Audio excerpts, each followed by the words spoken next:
ായിട്ട് മരണത്തെ നേരിടാൻ വേണ്ടി പുൽകാൻ വേണ്ടി കാത്തിരിക്കുമ്പോൾ ഒന്നും ഞാൻ ചെയ്തില്ലല്ലോ പടച്ചോനെ, ദുന്യാവിൽ ഇത്രയും സമയം ഉണ്ടായിട്ട് എനിക്ക് നേരം കിട്ടിയില്ലല്ലോ എന്നൊരു വേദന വരരുത്. പഴയ കാലത്ത് അങ്ങനെ വേദന വന്ന ആൾക്കാരുണ്ട്, പക്ഷെ അതൊന്നും പരിഹരിക്കാൻ കഴിഞ്ഞിട്ടില്ല. ഗസാലി ഇമാം റളിയല്ലാഹു അൻഹു പറയുന്നുണ്ട്, ബനു ഇസ്രായേലിലെ വലിയ ഒരു സമ്പന്നനായ വ്യക്തി, അദ്ദേഹത്തിൻ്റെ കൊട്ടാരത്തിൻ്റെ 4 ഭാഗത്തും പാറാവുകാരുണ്ട്, കാവൽക്കാർ. അത്രയും നല്ല സ്ഥാനമാനങ്ങളുള്ള വ്യക്തിയാണ്. പക്ഷേ അദ്ദേഹത്തിനൊരു ഷർത്തുണ്ട്, നിബന്ധന. ഉച്ചമയക്കത്തിന് വേണ്ടി കിടന്നാൽ, ഊണ് കഴിച്ചിട്ട് ഒന്ന് വിശ്രമിക്കാൻ കിടന്നാൽ പിന്നെ വൈകുന്നേരം വരെ വിളിക്കാൻ പാടില്ല, സന്ദർശകർക്ക് പ്രവേശനമില്ല. വൈകുന്നേരം എല്ലാവരും ഒരു 4, 4:30, 5 മണിക്കാകുമ്പോൾ ഒന്ന് എഴുന്നേറ്റ് വേണ്ട കാര്യങ്ങൾ എന്താ ആ കാര്യങ്ങളൊക്കെ ചെയ്തുകൊണ്ട് അപ്പോഴാണ് ജനങ്ങൾക്കൊന്ന് കാണാൻ സമയം കൊടുക്കുക. ഒരു ദിവസം അദ്ദേഹം ഉച്ചക്ക് കിടന്നുറങ്ങുമ്പോൾ ഉറങ്ങാൻ വേണ്ടി ഉറക്കറയിലേക്ക് നീങ്ങിയപ്പോൾ ഗേറ്റിൻ്റെ ഭാഗത്തൊരാൾ വന്നു. ഗേറ്റിന് മുട്ടി. മുൻഭാഗത്ത് നിൽക്കുന്ന പാറാവുകാരൻ പറഞ്ഞു, ഇപ്പൊ വിശ്രമത്തിലാണ്, ഇപ്പൊ കാണാൻ പറ്റൂല എന്ന് പറഞ്ഞു. അദ്ദേഹം ഒരു ഭാഗത്തേക്ക് മാറി നിന്നു. കുറച്ചുകൂടി കഴിഞ്ഞപ്പോൾ പിന്നെയും ഒന്നുകൂടി മുട്ടി. രണ്ടാമതും വന്നിട്ട്, നിന്നോടല്ലേ പറഞ്ഞത് ഇപ്പൊ കാണാൻ പറ്റൂലെന്ന്, വിശ്രമിക്കുന്ന നേരമാണ് എന്ന് പറഞ്ഞു. അപ്പൊ ഒന്നുകൂടി മാറി നിന്നു. മൂന്നാമത് ഊക്കിലൊരു മുട്ടുമുട്ടി.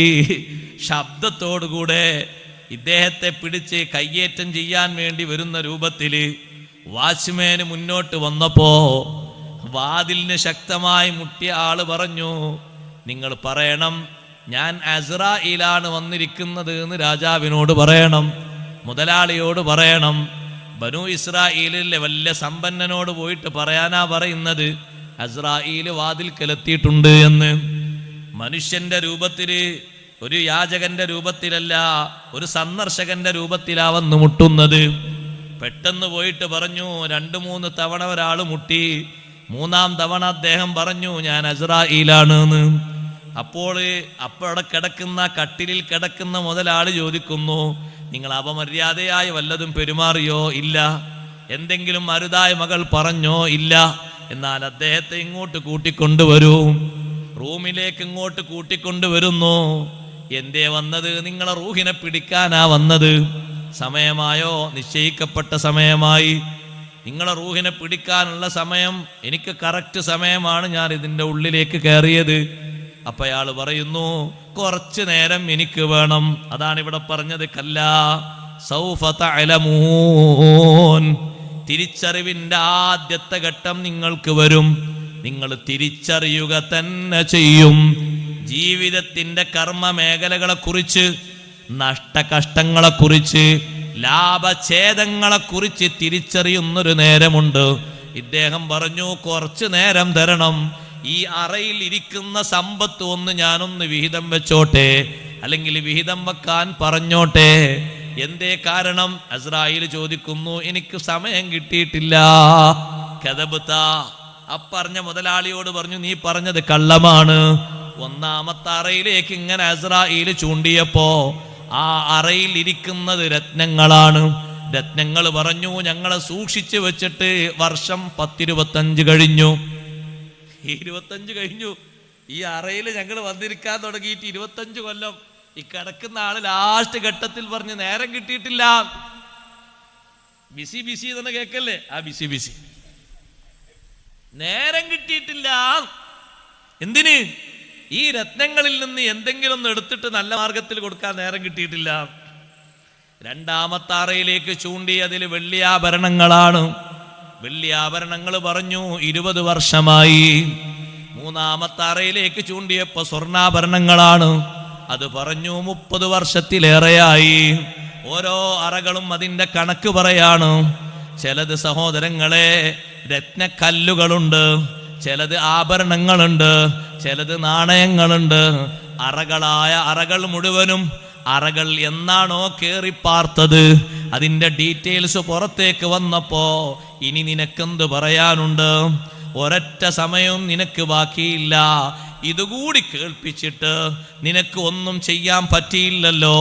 നിന്റെ റൂഹ് പിടിക്കാൻ ഞാൻ ഒരുങ്ങുകയാണ്. ഉടനെ പിടിച്ചു കൊണ്ടുപോയി.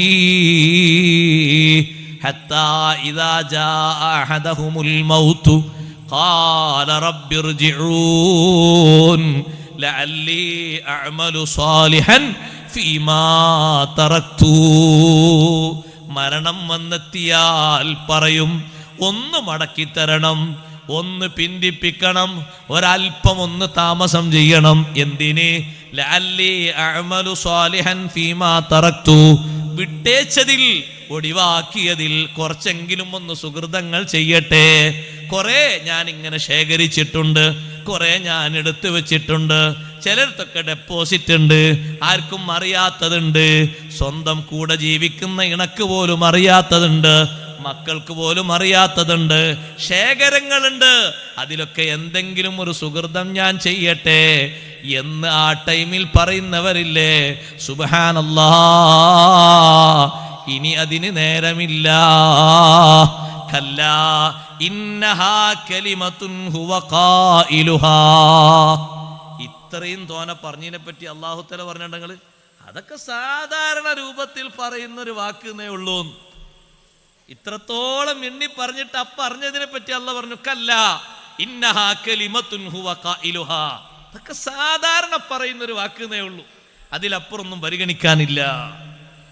മൗത്തിന്റെ നേരത്ത് അല്ലാഹു സലാമത്ത് നൽകട്ടെ. അതിൻ്റെ മുമ്പ് സമ്പാദ്യങ്ങൾക്ക് അല്ലാഹു തൗഫീഖ് നൽകട്ടെ. സഹോദരങ്ങളെ, സമ്പാദ്യങ്ങൾ അമലുകളായിട്ട് വേണം. ഞാൻ പറഞ്ഞില്ലേ, വ്യക്തിപരമായ അമലുകൾ ഫർളും സുന്നത്തും മടിച്ചു നിൽക്കണ്ട, മുന്നോട്ട് വരണം, ജീവിതത്തിൽ പതിവാക്കണം. അറിയുന്ന സുന്നത്തുകൾ പലതും ഇപ്പോഴും പ്രാക്ടിക്കലായി വന്നിട്ടില്ല. അതിന് നമ്മുടെ ജീവിതത്തെ അതിനു വേണ്ടി നമ്മൾ തപസ്സിരുത്തണം, അതിനു വേണ്ടി നമ്മുടെ ശരീരത്തെ പരിശീലിപ്പിക്കണം. ചിലതിനോടൊക്കെ പലപ്പോഴും പുച്ഛ മനോഭാവം തോന്നും, ചിലതിനോട് നേരമായിട്ടില്ല എന്ന തോന്നൽ വരും, ചിലത് മറപ്പിക്കാൻ വേണ്ടി ബോധപൂർവമോ മറ്റോ ശ്രമങ്ങൾ വരും. അവിടെ ജയിക്കലാണ് യഥാർത്ഥ വിജയം. മറക്കാതെ, മടുപ്പില്ലാതെ, വേണ്ടെന്ന് വെക്കാതെ പരിശ്രമവുമായി മുന്നോട്ട് പോകുന്ന രംഗമില്ലേ, അതാണ് ഏറ്റവും വിജയത്തിൻ്റെ രംഗം. മഹാന്മാരുടെ അമലുകൾ പറയുമ്പോൾ എത്രമാത്രം വലിയ സന്തോഷമാണ്. ഷെയ്ഖ് ജീലാനി റളിയല്ലാഹു അൻഹുവിൻ്റെ ജീവിതത്തിൻ്റെ 24 മണിക്കൂർ പറയുമ്പോൾ, അവരെ മുമ്പ് ജീവിച്ച മഹാന്മാരുടെ 24 മണിക്കൂർ പറയുമ്പോൾ, ഷാഫി ഇമാം തങ്ങളെ 24 മണിക്കൂർ പറയുമ്പോൾ ഒരു സെക്കൻഡും വെറുതെ എന്ന് പറയാനില്ല, ഒരു സെക്കൻഡും അനുകൂലമല്ലാത്ത രൂപത്തിലില്ല. കഴിവിന്റെ പരമാവധി അനുകൂലമാക്കിയെടുക്കണം. കുടുംബത്തിന് വേണ്ടി ഒരാൾ 5 മണിക്കൂർ അധ്വാനിക്കുന്നു എന്ന് കൂട്ടിക്കോളൂ, ആ സമയം അനുകൂലമാണ്.